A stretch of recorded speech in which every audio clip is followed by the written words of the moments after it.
It's very funny. Coming of age story. Kind of a psychological thriller, too. Rock and roll movie. Also an action film. Romantic comedy. I'm just kidding. I think there's something to that. I don't think that's... Welcome to episode 207 of Film Generations, where two guys from the 20th century select a classic movie to show a panel of young film lovers and see if it still plays for today's generation. I'm Mark Netter. I've been a filmmaker. I'm an instructor at the Los Angeles Film School, and I am CEO and co-founder of Electrocast Media. Hi, I'm David Taussig, and I'm so excited about this week's movie. And I'm Grace Chapman, and I'm also super excited. I'm Olive, and I just graduated from Emerson College, and I love watching this film. Thank you. Hi, my name is Guy Lewis, and I'm a recent film school grad as well, and I am Jackson Flame's Sense of Rejection.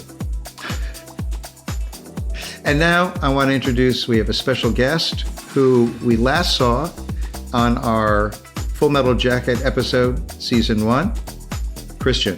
Hi, everybody. My name is Christian. I am a cinematographer, graduated recently from LA Film, actually, and I am the local military guy for this podcast, and I am honored. We're happy to have you.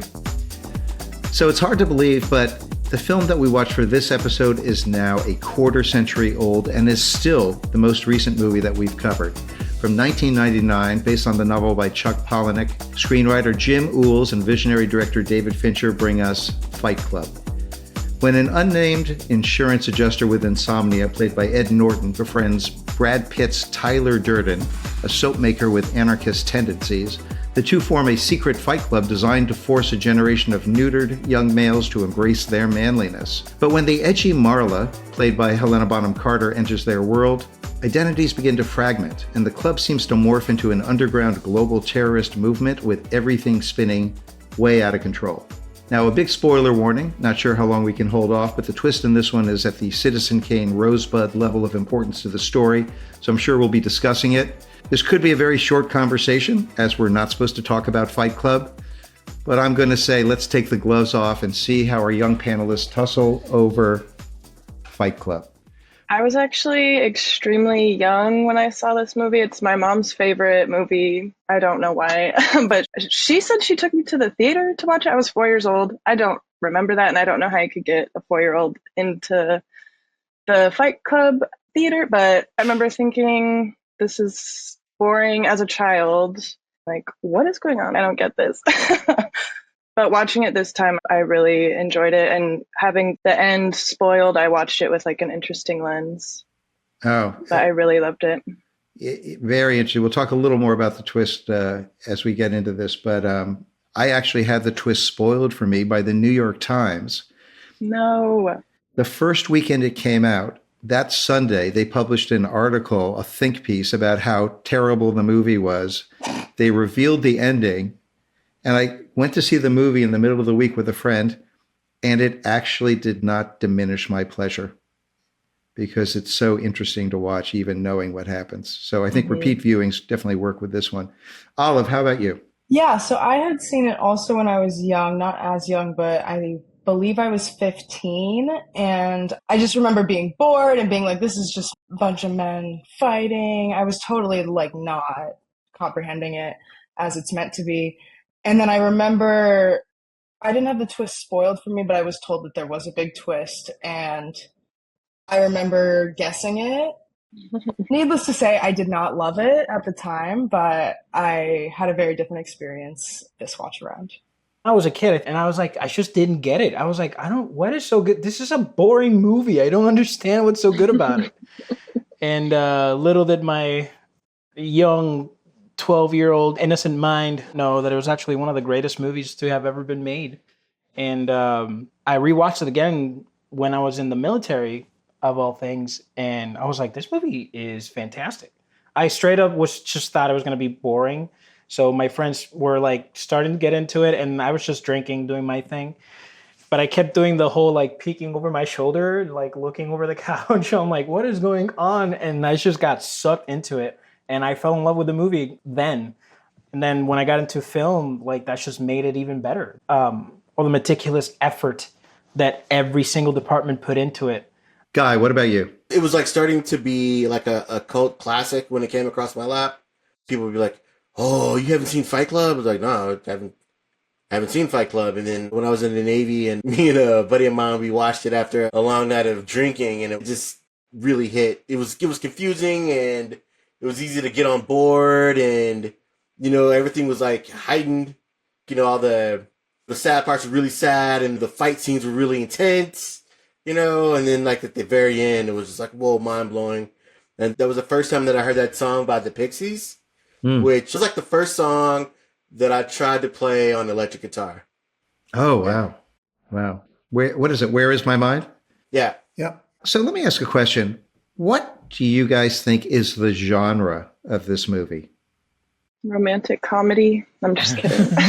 I think there's something to that. I don't think it's not totally a joke at all. Yeah. That's not wrong. It's definitely comedy. That's right there, because it's very funny. How about if we called it a transgressive comedy? Is that a genre? It is now.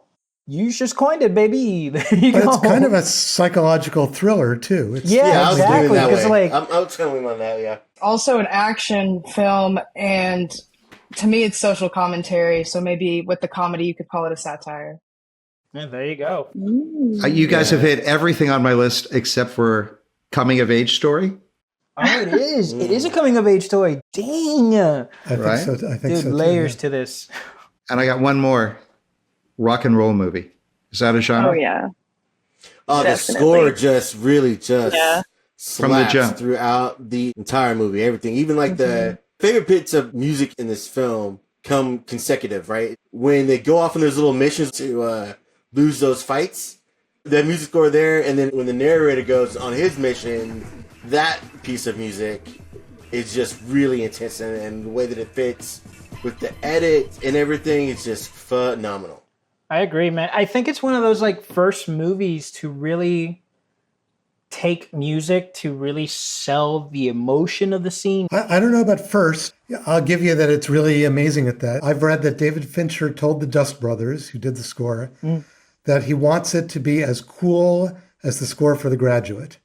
And they say that's the only instruction he gave them the entire time. Wow. That's so interesting because it's like such a different movie and soundtrack, but like that sort of assignment and like that level of effectiveness, that's such a like creative description. I think it kind of goes with the incredible use of the camera and the editing in the movie too, which brings me to a question I sometimes ask when we're starting off. I think it's appropriate here. Anybody have a particular favorite scene? Anything with Marla for me. I love her. I just love Helena Bonham Carter so much.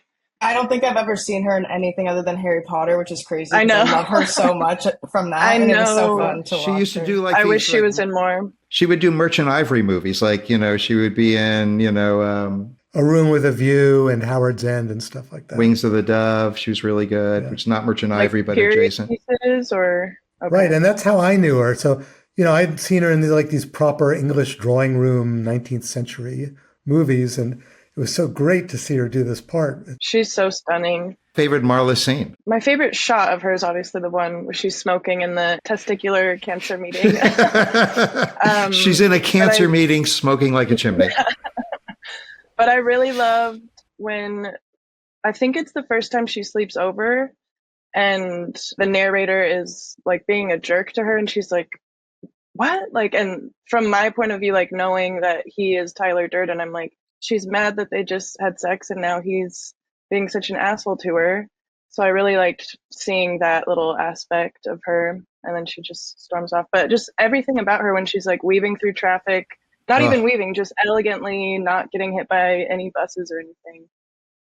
Everything she does, I love her. Not caring if she gets hit by a bus, right? It's Yes. like she's almost like daring the bus, like, go ahead, hit me. Please hit me. Yeah. I mean, there's like a lot of cool stuff that happens. The sequence, like when he blackmails his boss, is the one that I really feel the most connected to. And then the fights. Oh, the beatdown of Jared Leto. That's I like always really that pretty also. cool. Yeah, I don't like that guy. Yeah, for real. I really root for the other dude when that moment's happening. I'm like, yeah, poor Jared Leto. I believe they had to reshoot that because it was considered too violent, and they moved it so that he gets beaten more below the frame, which Fincher said in the commentary I listened to was actually more effective because your mind makes it worse. I loved his bruising after. He looked so like sci-fi almost. It looked like some evil villain. It was really cool looking. I don't know if it would be my favorite, but something that I really enjoyed and that stood out to me was the beginning and the way it depicted chronic loneliness and capitalism and how that like just leads to this like monotony of life where every day's the same and you're miserable and like you become your possessions, and the whole IKEA furniture thing was so good. I just thought it was like, and especially interesting to think about it being now 25 years ago. Like it felt really, really relevant and relatable. And it was kind of scary. Yeah. Well, congratulations. You've now graduated from college and you can enter that working world.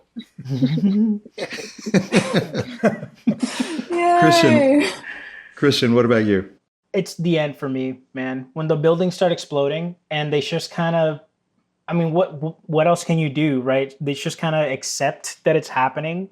And it's almost like they're looking at like this new horizon of sorts for them, right? Because like that's right after the moment where Edward Norton's character has his big change. Do you think that means something particular? Like why is it different? Do you think there's a reason? Yes. I think because it's so anti-establishment, right? To see it actually succeed in taking the establishment now. That like it looks like Century City is blowing up. And and then it just seems like, can this be real? So Marla is there because his goons have brought her in. And then she notices that he's shot himself in the head. It's like part of his brain is basically gone. And the part of the brain that's gone is apparently Tyler Durden because Tyler's disappeared, right? So he's shot Tyler like out of his head. And so right away I think, okay, this is a little bit of a metaphor. And then they have the first moment where she says, oh my God, what happened to you? And he's like, yeah, I'm fine, I'm okay. And they talk to each other like people and they look each other in the eye. It's like the first time in the whole film. And they're alone in the room. And it's like the first human moment I think they've had. And she touches him, his arm, nicely. And then all of a sudden it goes boom, and all those buildings come tumbling down right at that moment when she touches him. And so my new interpretation is that he has finally figured out how to relate to another human being. And more than that, to somebody he could love. Interesting. And the whole world is just gone to him. It's like you can deal with this symbol any way you want, but basically this is the end of that whole construct of, oh my God, I've got to like fight the world. It's just, he's going to be with her now. He's healed. So it's kind of like the buildings are the old ego, the old self that's been destroyed finally. So one of my questions was, is this a classic Hollywood love conquers all ending? And if so, does that negate the rest of the movie, or are we relieved and happy that it ends this way and we forgive the movie? I mean, did the movie go soft or not? Doesn't feel I don't think soft. it goes. Yeah, I don't think it goes soft. I like that message, but I interpreted the ending differently. I thought they died. I thought they're both dead, and this is like the afterlife. And maybe it took his whole life for him to learn how to relate to another person, but it was too late. I wouldn't put it the love conquers all because I don't think any of their problems are solved. True. I just think for him, it's a step out of complete childhood into the girl he has the crush on. At least now he can talk to her. He doesn't have to just like punch her, you know, and mistreat her. I mean, one way to look at the movie is it's about a guy who doesn't have a normative sexuality towards women. You know, he's like Marla, and I'm just at the man's club and I don't want any women around. It's like boys club, don't let them in, you know, the treehouse, right? It's like a 9-year-old. Yeah, he calls himself a 30-year-old boy at one point. All of these can be reductive, right? But there's so much in the movie that you can see it from different angles. I don't think that he's so misogynistic against women. I just think that Marla came into his space and made him see how phony and fucked up he was as a person. He couldn't when people take call you, when people call you on your bullshit, you you don't tend to, I don't like it when people call me on my bullshit. So, Well, that brings up a question I have for you guys. One of the things that's really odd in the movie is how he meditates, the narrator, and goes to this underground ice cave. And there's a talking penguin. The first time the penguin just kind of takes off, and I'm like, it's the penguin Tyler. What's the penguin? And then at some point, Marla actually shows up in the cave. Do you guys remember that? yeah. Anyone want to explain that to me? I honestly forgot about that until right now. Yeah, well, it goes back to what I was trying to say. Like, she invades his space. He goes to the meetings to find peace, to turn off. But, this individual comes into your life and kind of messes it up, which is, what people do. People come into your lives, and good or bad, they change you, I have a question. It's kind of plot related. How much do you all think Marla knows about Tyler's plans to kind of tear down the city? And I thought Marla was in the dark the whole entire time. I think she noticed certain things, but chose to ignore it. You know what I mean? Like, a lot of times during the movie, like, she goes to that gross ass fucking house. Oh, sorry. She goes to that gross ass freaking house. she like spends the night and has a lot of sex there. Like, She is in the environment, and she is choosing to ignore it just to be with a homeboy. I think it just goes to show how rock bottom Marla was. You know what I'm saying? Not to tell too much about my life, but I've had girls not want to spend the night over at my place because of what my bathroom looked like, when I was coming up, learning how to be a dude, I didn't know bathrooms were that important. Can you imagine what that dude's bathroom looked like? What their bathroom was? And Marla was all about that. You know what I'm saying? She was like, I was like, how is she in this house right now? But then again, though, maybe she didn't go to the bathroom knowing that it was that gross, because she did wash her mouth out in the sink. Oh my God. Gross. Greatest production design ever. Would you okay, question for the council here. Would you guys go into the house? Oh, I would. Would you guys? I wouldn't live there, but I would go in. You've been in that house? I was in that house. As a woman, no. I've been there. I'd go in there. Man, I don't know. I'm with some friends. I don't know. Yeah. When I saw the movie the first time, it was in San Francisco. And I went with a buddy of mine. I think there were 4 warehouses next to each other, and they were all essentially co-ops with their own ecosystems. His had a huge fireman's pole in the middle to get from the second floor to the first floor. And the exterior of that house, reminds me of like houses in the 80s in the middle of the industrial section of LA, which I think is where they shot that. And they look just like that. I've been inside. So, to me, whether you go inside that house or not just depends how big it is inside. If it's like huge and it's really gross, it's kind of bearable. If it's tiny and it's like one room and it's that gross, you just can't, you don't want to go in. Yeah, where you gotta like shuffle and you might touch something. Gross. All right, I want to switch gears a little bit. And I think this movie gets misunderstood like different ways. So my question is, what is this movie actually ultimately saying about masculinity? And I'll go even further and say, what about even male masochism? Well, what about male sadism too, if we're going to go there? True. Well, except that everything that happens to Ed Norton, he does to himself. Yeah, so there's both. Because he feels so much societal pressure, I think, to show like what a man is. And I really like this film because it shows that toxic masculinity is toxic for men too, not just because it like puts women in a awkward place, or more than awkward most of the time. But it really harms men mentally and physically. So I liked that it had that message. Do you think the movie is ultimately favoring fight clubs, or is telling you watch the hell out for fight clubs?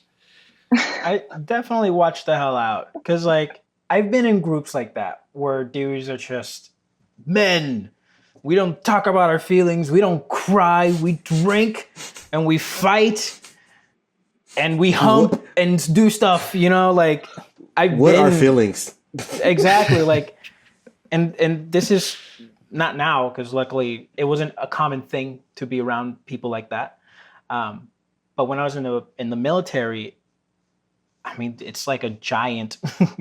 I'd say the Marine Corps is like a gang, just almost legal gang, because we're all just a bunch of really aggressive guys and women and like just people that like, okay, you can probably handle a gun really well. Here, go to join the Marine Corps, right? And you have all this masculinity and you have all this fucking testosterone just flowing, right? Because we're warriors, we're fighters. We got to do it. I think that the filmmakers were intending, and the way that I interpreted it was that it is a cautionary tale. And I thought it was so effective, the way that this movie showcased what lengths that men had to go to in order to either like tap into their emotions or release their emotions. Like, again, why I love the beginning, like the whole support group thing, getting addicted to going to support groups. That's so funny and dark and twisted. That's the only way this man can sleep at night is if you can. And then the alternative for that, really beating the shit out of strangers. So it's like I interpret it as what men have to go to be able to be emotive at all. Mm-hmm. I'm so happy I'm not a man. It's not a healthy space to be in, right? That's not the way you handle being a man. Yeah, it's not real masculinity. Exactly. That's not where it comes from. That's not that you. Oh, okay. Let's hear it. I'm hesitant to use the phrase toxic masculinity.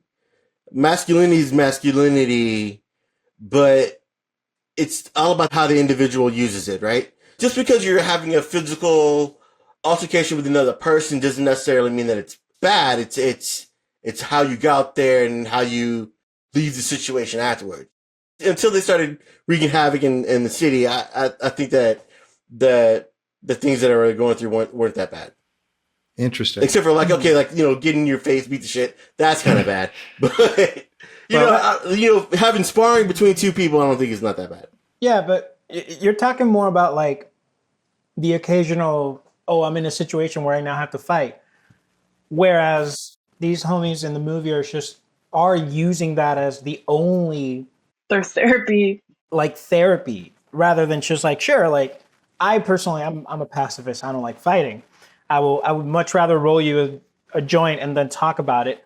But like, if I have to fight, I'll have to fight. You know what I'm saying?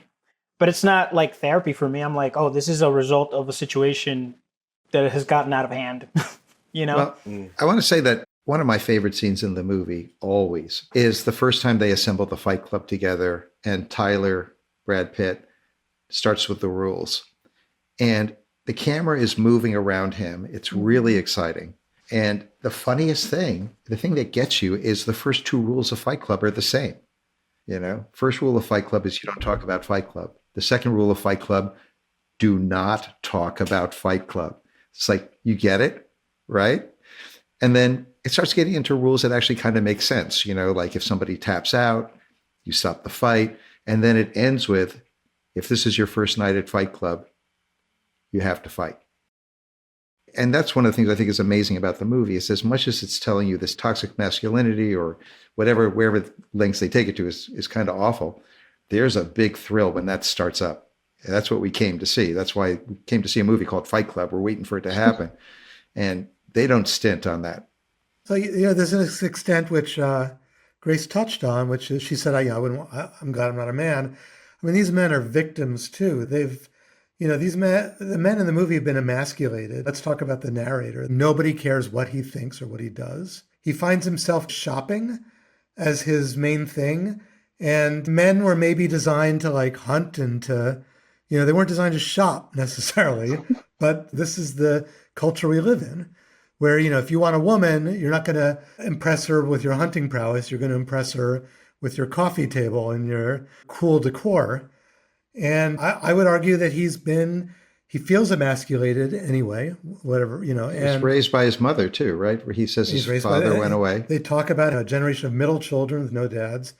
And that's something that all these men are having to compensate for in their they're trying to deal with at least they perceive as a kind of victimhood. And beyond that, they're also sort of like dehumanized too, because women weren't really designed to shop either. I mean, just the modern society that they're talking about is what's causing them to feel so isolated. And it just happens to be from like a male point of view. So do you guys think that the critique of society that's presented in the movie is legit? Yes. Yeah. Even more so today, and it's really terrifying that it hasn't gotten any better. So. Well, I don't think know. much has changed. I think it's a little overstated. Of course, well, look, it's really easy to be critical of capitalism. So you're against Tyler blowing up all the buildings that have the credit information? Yeah, because it's not going to solve anything. And I think the movie's pretty clear in showing that blowing up buildings isn't going to solve any problems. Yeah, find a balance between anarchy and capitalism, I guess. Well, let me take it to another level, which is the more psychological.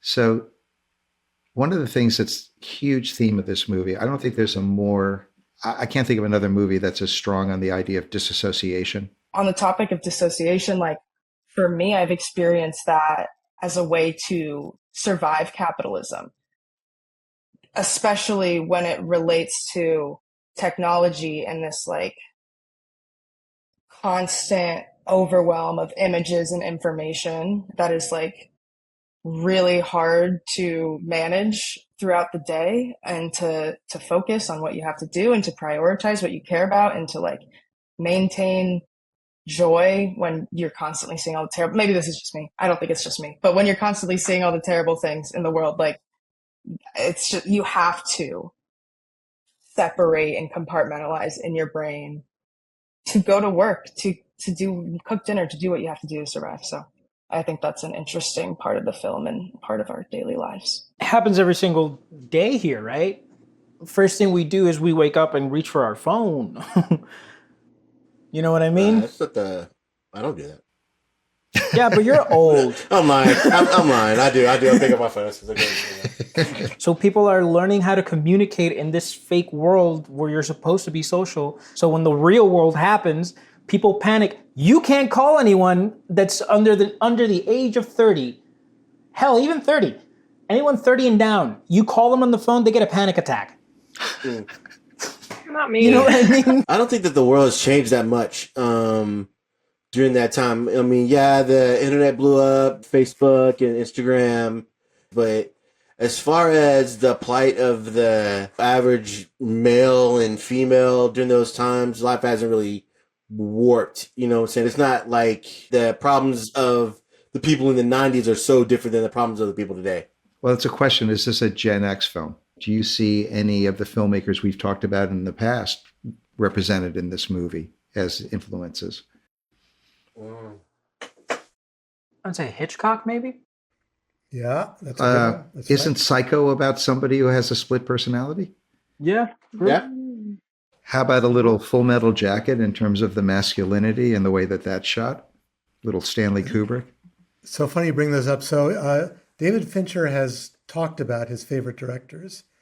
And he says his biggest influences as directors are Hitchcock, Kubrick, Scorsese, Alan Pakula, and Ridley Scott. That's what he says. I see a lot of David Lynch, particularly in the way he uses sound. And Alan, well, I called it Pakula. You say Pakula. I don't know which one's correct. Pakula. So it is Pakula, sorry. Yeah. So Alan Pakula was known for making some of the best political paranoia movies of the 1970s. All the President's Men is probably his most famous, but The Parallax View is one of my favorites, which is essentially about how assassins are being trained by right-wing forces to kill political figures. And Warren Beatty plays a reporter who goes into that world and tries to fool them. A lot of visual similarities there. Has anything in this movie dated at all? Payphones. Ooh, on the payphone note, really quick interjection. There's this cool video I was watching on YouTube about a bunch of Easter eggs and hidden details in the movie. And like on the payphone where Tyler calls him back, you can see if you look really close, it says like no outgoing calls allowed or something like that. I saw that. There's a lot of really cool details in the movie. Oh yeah, this one's like littered with Easter eggs. Yeah. So what'd you guys think of the flash frames? Did you catch them? One of them. I know there's 2 flash frames of Tyler Durden before he has that conversation. 4. And then there's a couple other places where Tyler Durden appears, like on the escalator. But my favorite flash frame is at the end of the movie when there's a flash frame of a penis. I don't know if any of you caught it. Just at the end when the buildings are coming down. One thing that really stood out to me was the color. And I loved the sort of like dull gray blue color going on. And that the reason why I noticed the flash frame that I did was because it was red. And I was like, whoa, it stood out. So I thought the choice to put him in red was also really interesting. And yeah, they used color really well. David, do you want to talk about the film flashing that they did? Yeah, the director of photography flashed all the film before they shot it, which washes it out. It gives it less contrast. And that's part of the look. And they have to do a lot of chemical techniques to get that look. It's not easy. Interesting. And then if you were to mess it up, like, does that ruin the film? So flashing film involves exposing it to very, very low level of light before you actually start filming. So you expose the film. The negative. And it just loses a little bit of its latitude. And if you mess that up and then shoot, you're going to be in big trouble. And, you know, in the days of shooting on film, you don't know what you've gotten until the next day when you see dailies back from the lab. Oh, my God. Yeah. So you would like not take down sets until you got stuff back from the lab. And I remember back in the day when I was in film school, you know, if somebody had a broken sprocket hole ahead of you in the film bath, because they would basically splice together everybody's negatives for the day, anything that came in. And if somebody had a broken sprocket hole, it could ruin your movie, everything that you had shot. Jeez. That sucks. I would cry. Yeah, that's for like the labs we used, but in a Hollywood studio, they check all this, and Sure. you know, it's less likely to happen. I'm talking Duart, baby. So Right. here's a question. Could you remake this movie today? And if you did, who would you cast as the narrator, Tyler, and Marla? Ooh. I don't know if it could be done. The casting, at least. It's got to be somebody who's close to as beautiful as an Adonis as Brad Pitt is so hard. There's Brad nobody. Pitt is perfect. Yeah. Impossible. I remember that from my childhood for sure. Every dude wants to be Brad Pitt. When that movie came out, my dad was telling me that every single guy hit the gym to try and look like him in that movie. Yeah, He looks incredible. They tried not to make him look too pretty. Like, he doesn't look like the way he looks in Thelma and Louise in this. In Thelma and Louise, he's perfect. He's like a calendar model. Yeah, it's 10 years earlier. They chipped his teeth, and he's kind of dirty, you know, and that makes him even sexier, I think, in a way, because he doesn't give a shit. That's the type of sleaze guy that bad boys that One of some my- women go for. Yeah. And Can't some help it. dudes. Is when one of my favorite scenes is when Ed Norton knocks on the door and Brad Pitt opens it, and he's wearing those Playtex gloves. Oh yeah, And Marla's tumbling off the bed in the background. hilarious. So throughout the filming, Ed Norton starved himself, so he gets skinnier and skinnier and scrawnier and scrawnier. And Brad Pitt worked out every day, so he gets more and more muscular as the film goes on. I love that. So you can actually, and they shot as much as they could in real time. So you actually see them like get further and further apart in terms of their shape. Okay, now do we have anybody for Marla who's currently? I mean, are we talking Zendaya for Marla? No. No. Did Jennifer Lawrence do it? Irreplaceable. No. I thought about her too. No. Has anyone seen Mayor of Kingstown? Yeah. Yeah. Yeah, the girl from Mayor of Kingstown, Emma Laird. Emma Laird, look wise, I think she could pull off that Maybe. look. I Good think she'll be choice. great. But I can't place Tyler Durden. I don't see anybody. Maybe like a rapper, like a don't know. rapper. 21 Savage, or someone like really eccentric. Something like that might be cool. I would pay a lot to see this movie remade with 21 Savage's. Well, can he act? Does he have any? Because Kid Cudi wouldn't work.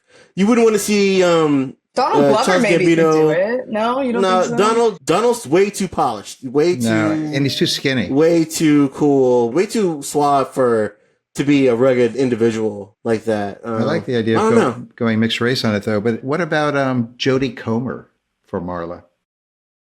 Jodie Comer. Anyone know her? British actress. She did Killing Eve. She's Interesting choice. Happening. Oh yeah, hey guy, I got a question for you, Guy. How many black folk in Fight Club? Oh, okay. So like, there was 4 I can count off the top of my head, but I wasn't really counting in this one. But there's 4, and that's all you can ask. Movie. That's all you can ask for Hollywood. In 99, this is in 99. In the 90s, yeah, that's plenty. Sadly. Oh no, wait. It's not plenty, but it's Enough for them. It's enough for me to move on. Wait. I've got Tyler Durden. Obvious choice. Michael Jordan. No. Michael B. Jordan? Yeah. No way. Michael B. Jordan, yeah. Well, hold on. Yeah. Wait. Yeah, a minute. Michael B. Wait a Jordan, minute. it works. Think Hold about on. Killmonger. Yeah. Hold on. He's too kind looking. Nah, Did you dude, see he can Black play Panther? a freaking mean ass dude. Think Adonis. You know what I'm saying? Yeah, no, I can see it. Yeah, and he's got his own swagger too that he'll bring to this character. David, you're the only person I haven't asked yet favorite scene. I just love when the narrator buries his face in Meatloaf's bosom. I believe the proper term was bitch tits. Whatever.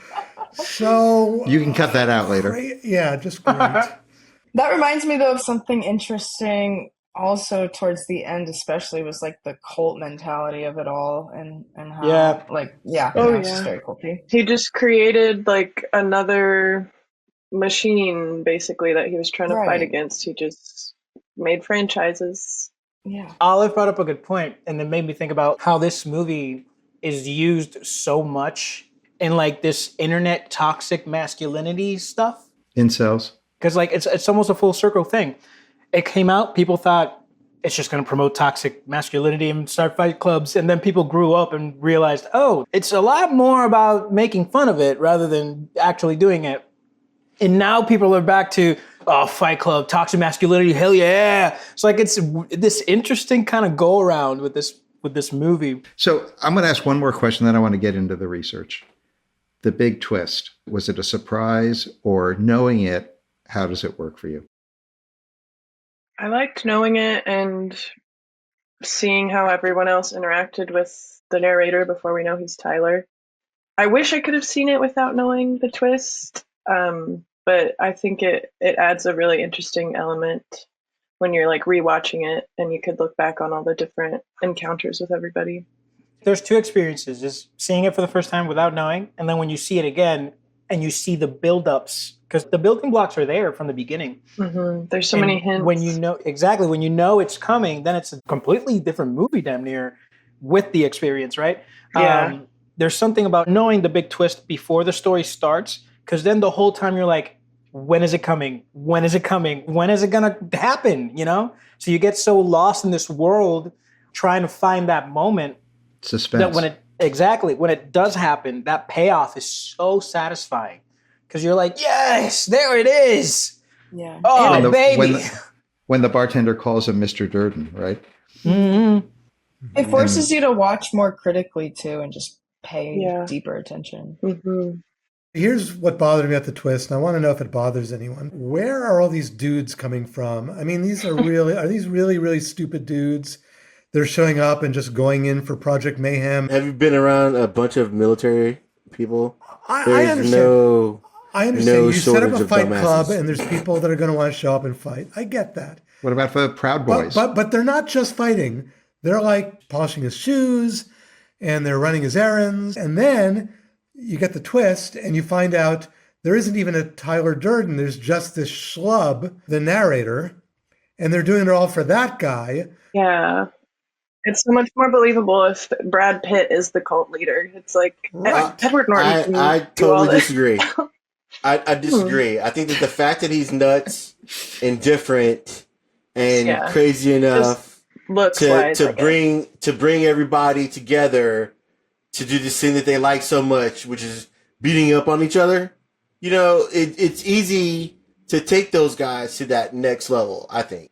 I'm not saying that every male is going to go. But you can get 20 in a city like Los Yeah, Angeles. I mean, for instance. look at all of Andrew Tate's followers. You know, like Yeah. how does that Oh. happen? I think it's important to also note again the relationship to like emotions and the fact that like this is a lot of these men's, probably all of them, their only chance to have any sort of like genuine expression. So that's why it was able to make sense to me and like almost work well. Is like that's how desperate these men are.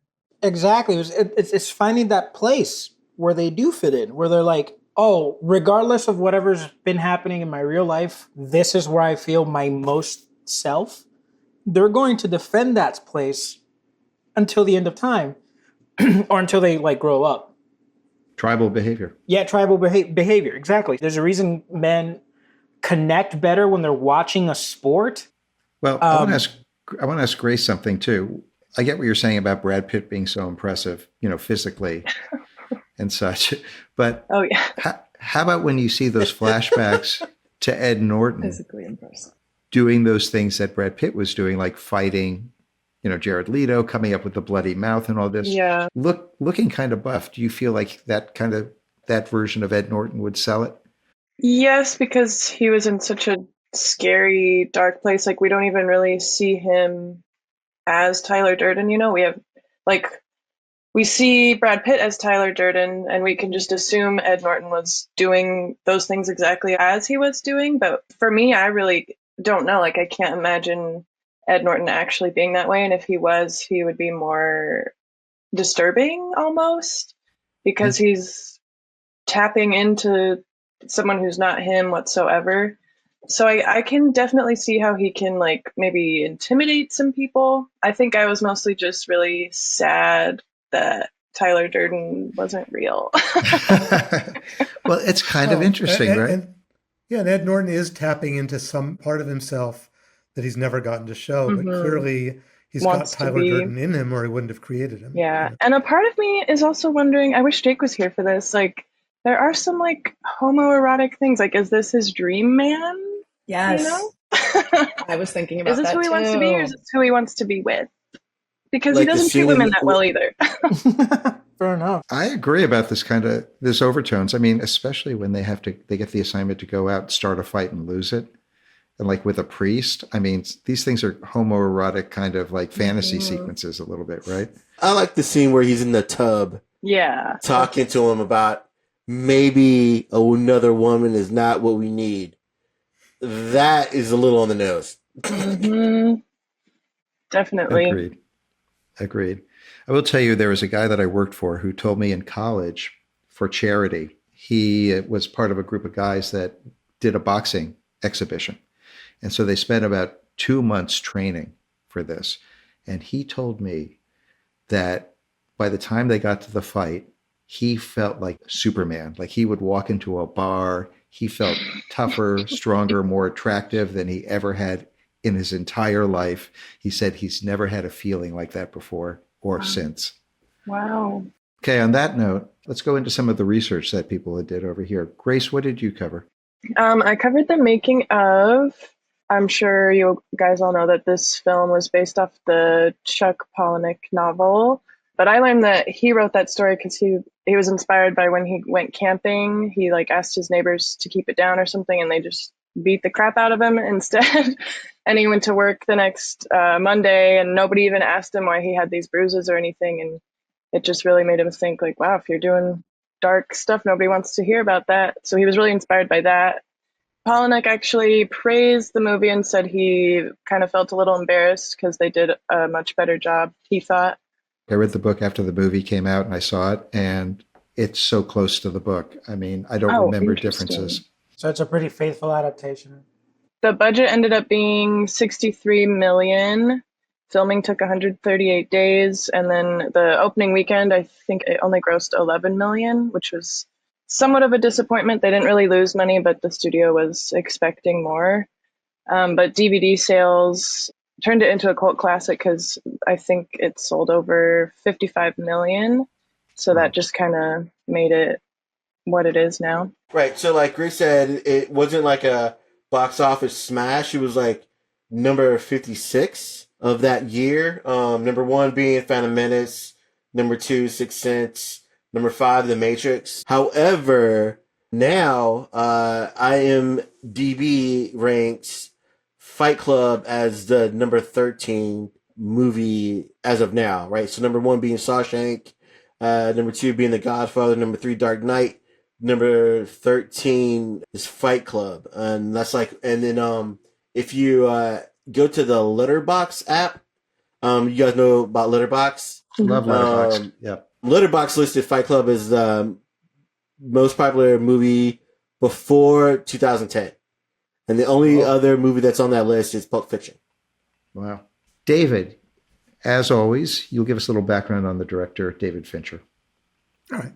So he started in post-production as a teenager and ended up at ILM, Industrial Light and Magic, run by George Lucas. And then he left to make this a TV commercial that became pretty notorious for the American Cancer Society that showed a fetus smoking a cigarette. He was a good commercial and music video director. He co-founded Propaganda Films, a lot of great rock video and commercial directors there. You know, Michael Bay, Spike Jonze, Antoine Fuqua, a bunch of others. And he himself directed Michael Jackson and Madonna videos and made a big name for himself that way.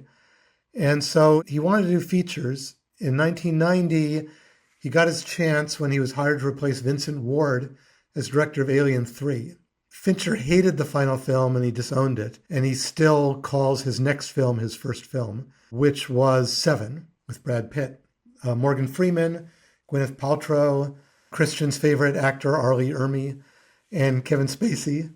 And that was a huge critical and commercial hit. So he got a bigger budget for his next film, which is the mystery thriller The Game, 1997, which was not a big moneymaker, but I think it's a really fun film. Mark doesn't love it. I really do. And Fight Club was next. Some of his favorite films are Rear Window, Lawrence of Arabia, The Graduate, which has come up, Paper Moon, American Graffiti, Jaws, All the President's Men, Taxi Driver, and Woody Allen's Zelig. And so a lot of these films are coming up or have been already done on Film Generations. One thing I think he's really quite amazing at is he very often makes films with really unlikable characters. And he forces you to identify with these characters, even though they're unlikable, using some techniques that have to do with camera. I think one of them is he'll follow the character really closely. You know, the kind of cadence and rhythm of the character will be mimicked by the camera. The way that David Lynch had Alan Splett, Fincher has Ren Kleiss, who Fincher credits as a sound designer that's a storyteller. He has a way of blending sound effects with mood and music. And very often you'll hear a machine kind of in the background, and just without you noticing it, it'll morph subliminally into some kind of menacing music. There'll be like extra reverb during these corporate meetings, for instance, you know, to emphasize the kind of empty power of the boardroom. He uses the microphone almost the way he uses a camera lens. You know, like you'll hear the footsteps of the main character, they'll be highlighted. It's almost like doing a close-up with a camera. The microphone will almost do a close-up in that way. And he is really a master at bringing all the departments together, the makeup, the production design, the camera, just the color timing, just so much, working with the actors. So he's very much an auteur who, besides directing everything to work together, he does what the most important job of a director is, which is direct the audience. You direct the audience's attention where you want it. You direct the audience to feel the way you want them to feel, and he's a master of it. And it shows up in all of his films, good or bad. Not all his films are great, but they're all skillfully made. I mean, think about that track record: Social Network, Gone Girl, Zodiac, Girl with the Dragon Tattoo, Panic Room. I mean, this guy's got game. Yep. Seven. All right. It's time for us to do our recommendations and ratings. As a reminder, I'm going to ask you who you might recommend this movie to, if anyone, and also on a star system scale of 1 to 4, how would you rate it? 4 has to be so good you'd put it on your top, let's say, 50 list. That's an A plus. 3.5 stars is an A. 3 stars is an A minus. And we get to the Bs. 2.5 stars is a B plus. 2 stars is a B minus because there's no in between on B movies. And I'm going to start with Christian on this one. Definitely 4 stars. Phenomenal movie. And I think the person that I would recommend this to would be, I don't know, she's probably seen it because she's a cinephile. But my grandma, of all people, I would recommend this to my grandma. Like, I think she would really enjoy this movie for it because, like I said, she's a cinephile. Sounds like a cool lady. Oh, she's phenomenal. Curses like a sailor. Olive. I would recommend this movie to anyone who likes a good twist, and my younger brother, who I discuss / argue with about toxic masculinity and just overall masculinity all the time. So I'd love for him to see it, and I'd also be curious his thoughts and his interpretation of it. I'm going to give it a 3.5. I wouldn't put it in like my favorite of all time, but it's on the brink. 3.5. Guy, how about you? I'm going to have you go next. All right. So everyone should watch every movie made, good or bad. I don't really know who I would recommend this movie to. I would just look at you weird if you're of a certain age and hadn't seen it yet. You would judge them. Yeah, like, seriously, like if you're over 25 and no one's told you to look at Fight Club, you don't have any friends, and you should, try to seek us out, and we'll start recommending movies to you, and step up your game. Yeah, just watch our podcast. I don't want to give it 4, but I have to give it 4. I mean, like, there weren't any mistakes in this one, in my opinion. And I don't want to give out that 4 lightly. I mean, it's a big deal. This movie's awesome. 4 stars. Grace. So I would recommend this to anyone who hasn't seen it or doesn't know about the twist somehow. I think it would be really fun to watch it with them and see it from their point of view and maybe get that experience through them somehow, because I never got it.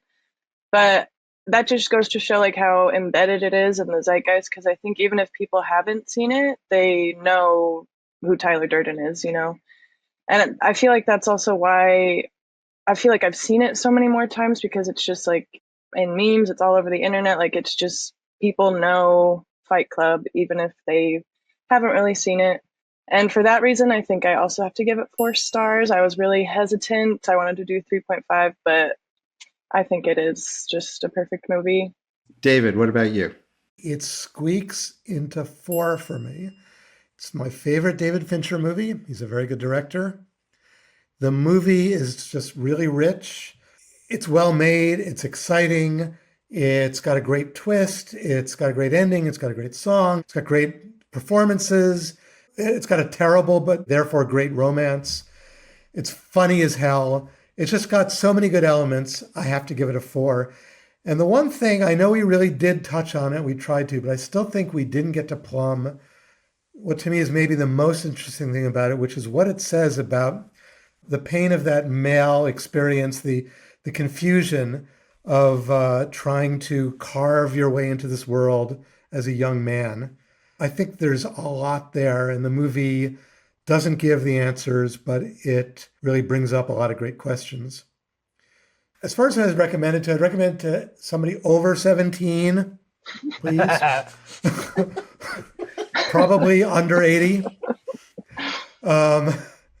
Who, can deal with a dark and violent film. I'd say absolutely go for it. There's so many rewards in this film. I've seen this movie a number of times, and I remember one time seeing it and showing it to my sons, and I think they might have been too young, and it didn't quite play. And so I would really recommend this, first of all, only to adults. And I don't even think 17 is old enough to understand this movie. I think you have to have like been in the working place for 15 minutes to understand the disassociation we can feel. So I would say if you're 23 or above, it's probably not a bad age to watch it. 25, even better. And I was trying to figure out what makes this movie so special, what makes it work. And we've talked about all the different aspects of it. I think more than almost any movie I've ever seen, this movie makes you hold a bunch of contradictions in your head when you watch it, especially the second time when you know the twist. When you're watching it, you're thinking, wait, am I watching? Let me think of it as Durden or Ed Norton. And then you have the contradictions of, you know, society kind of sucks, but is it right to blow up society? Like, is that right? You know, going to these self-help groups are a good thing, right? But one of the funniest scenes in the entire movie is the woman who has cancer wanting to get laid. And again, it's a contradiction that you just can't hold in your mind for very long. And the other thing about the contradictions in the movie, and this is what I think makes it really special, is that they're gleeful. Like, I've never seen a movie that is this fun dealing with such harsh contradictions. High comedy, high drama.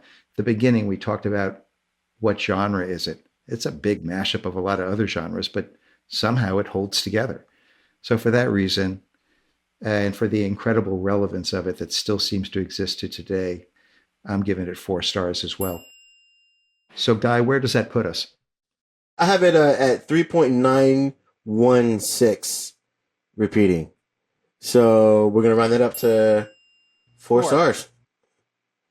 Nice. It wouldn't take much to convince me to bump up my score anyway. So I think somebody had to hold the line. Yeah, somebody held the line. Yeah. I like that. I was so close to 3.5, and then after this time watching, I'm like, give it up. I was too. It's not perfect, and maybe a 4-star film maybe should be all kind of perfect, but it makes up for its lack of perfection by being just so much. Yeah. And it's being so real and so relevant. And there's something about it that like doesn't feel like it's for me, but I do resonate with it so much. Right. So that's why I was hesitant to give it 4, but it is a 4-star. That's a good point. For sure. At least for us girls. Mm-hmm. By the way, by being about the pain of being a man, it's about the pain of being a woman, because definitely women have to be with men, men have to be with honestly a film about people have to be with each other in general. if you think about it. Mm-hmm. Gender roles. Yeah. All right, guys. If you want to watch Fight Club, it is available to rent or buy on Apple TV, Amazon, YouTube, Google Play, and others. Speaking of YouTube, that's where you can find Film Generations with clips and stills, and we're on audio wherever you listen to your favorite podcasts. If you like our show, please tell your friends. Please rate and review the show. Please help others to find us as well. Film Generations is an Electrocast podcast. I'd like to thank our panelists, Grace Chapman, Olive Goldberg, Guy Lewis, and special guest Christian Moreno Aponte, as well as our co-host and producer, David Tauzik. Executive producers are myself, Mark Netter, and Peter Rafelson. Our editor is Marcus Campito. For our next episode, we investigate how a young woman ended up dead and frozen in the French countryside through a series of flashbacks in a film by the most successful female filmmaker to come out of the French New Wave. It's Agnes Varda's 1985 Vagabond. Will our young panelists empathize with the troubled title character, or just leave her to the elements? Find out here, only on Film Generations.